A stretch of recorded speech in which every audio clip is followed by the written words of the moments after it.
Paul is just keeping the seat warm. Paul is just literally keeping the seat warm for Omni-Man when he comes back. I saw them on the date and I was like, Paul is just so fucking boring.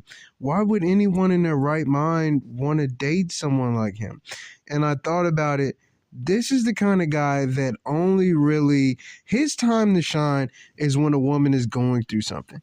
And she doesn't really want, she's not going to be as appealing to the guy who she might be more so attracted towards. So it's like, then you have, this is the age or the era of the beta male orbiters. Now she wants someone who's going to, stick around and stick by her. And she's going to need emotional support and things of that nature.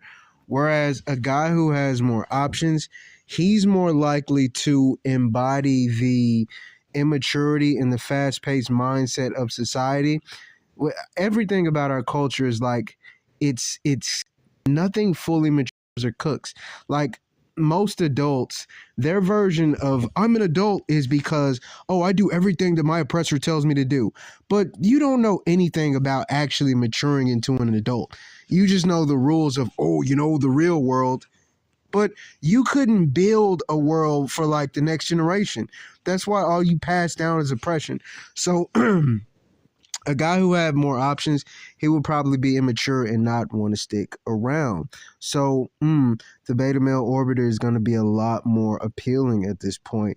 But me personally, this is why I think we all need to be balanced, men and women, because you as a man, I feel like the whole nice guy, and then on the other side is like the guy who's, he's cool, he's the bad boy, he's toxic. These are two halves of the same coin, and I feel like you're supposed to embody both to a degree to really be balanced.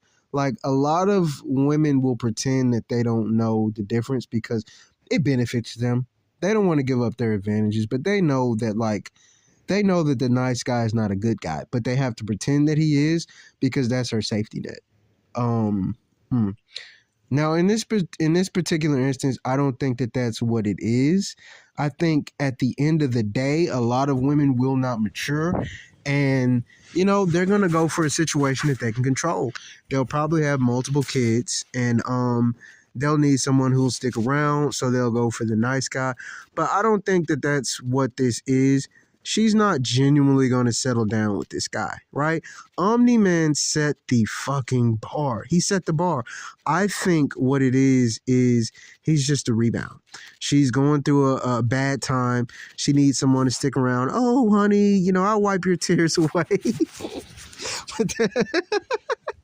That's all I think this is.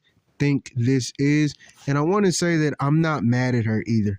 I think a lot of guys might look at it as like, she being manipulative and she don't even really want him like that.